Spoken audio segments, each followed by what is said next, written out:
Hello everyone, good morning, welcome to my new vlog. તો કાલે આપણે ઝૂ જોઈ લીધું ને તમારા બધાનો સપોર્ટ પણ ખૂબ જ સારો રહ્યો. તો આજે અમે જઈ રહ્યા છીએ હવે ખોડલધામ માતાજીનું દર્શન કરવા અને ત્યાંથી પછી બીજે નેક્સ્ટ પ્લેસ પર જવાના છે. તો વ્લોગમાં બન્યા રહેજો, સપોર્ટ કરતા રહેજો. તો ચાલો વ્લોગને સ્ટાર્ટ કરીએ. અને ફાઇનલી આ ખોડલધામ માતાજીનું બોર્ડ દેખાઈ રહ્યું છે, મતલબ મંદિર હવે નજીક જ છે. ટૂંક સમયમાં આપણે મંદિરે પહોંચી જઈશું. અને આ ફાઇનલી આપણે પહોંચી ગયા છે. મંદિર દેખાઈ રહ્યું છે. સાંજનો ટાઈમ છે, સૂરજ ડૂબી રહ્યો છે. સરસ મજાનું વાતાવરણ છે અને ખૂબ જ સરસ ભવ્ય મંદિર છે.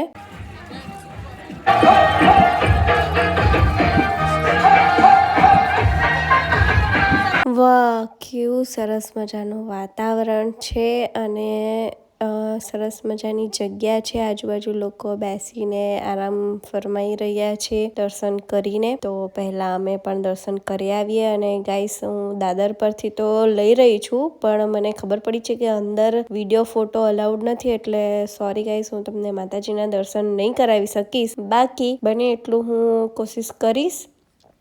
અને સરસ મજાનું ભવ્ય મંદિર છે. દૂરથી જેટલું રળિયામણું હતું કે અંદરની વાત તો કંઈક અલગ જ છે. તો ફાઇનલી દર્શન થઈ ગયા છે અને હવે અમે અમારા નેક્સ્ટ પ્લેસ પર જઈ રહ્યા છે અને અંધારું થઈ જ ગયું છે. અને આ થોડી વારમાં અમે પહોંચી ગયા છે વીરપુર. તો આ વીરપુરની ગલીઓમાં ફરી રહ્યા છે, બસ દર્શન કરવા જઈ રહ્યા છે. અને ગાઈસ, અહીંયા પણ વિડીયો ફોટો અલાઉડ નથી, એટલે હું જલારામ બાપાના દર્શન તમને કરાવી શકીશ નહીં, માફ કરજો. તો પહેલા દર્શન કરી લઈએ, ત્યાર પછી જલારામ બાપાની એકદમ ટેસ્ટી કઢી ખીચડી અને શાક ખાવા જઈશું. તો મસ્ત જલારામ બાપાના વીરપુરમાં ફરી રહ્યા છે.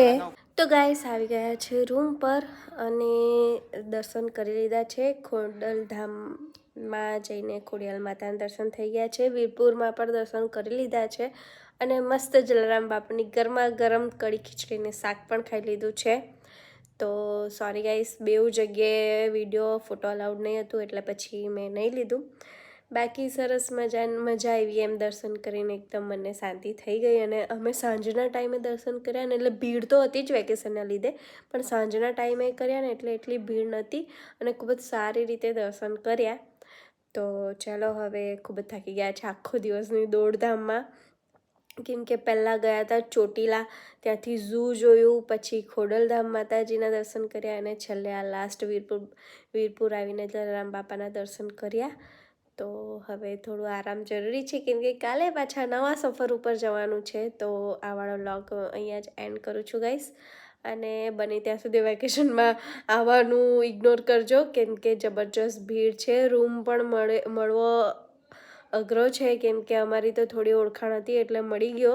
બાકી રૂમ મળ્યો તો પાર્કિંગ નહીં મળે. હવે ગાડીઓ બી અમે છે ને સાઈડ પર રસ્તા પર જ મૂકી છે, તો મળે નહીં મળે એવું જ છે હાલત. એટલે બને ત્યાં સુધી વેકેશનમાં આવવાનું થોડું ટાળજો. બાકી દર્શન કરવા તો અવાય જ. તો જલારામ બાપાને કહીને આવી છું કે આજે તો આવી છું, હવે ફરી પાછું આવીશ. તો ચાલો ગાઈસ, આ વાળો વ્લોગ પણ એન્ડ કરું છું. મળીએ નવા વ્લોગ સાથે. વિડીયોમાં બન્યા રહેજો, વ્લોગમાં બન્યા રહેજો. કાલે વ્લોગમાં જરૂર આવજો, કોમેન્ટ કરજો, લાઈક કરજો. Bye guys.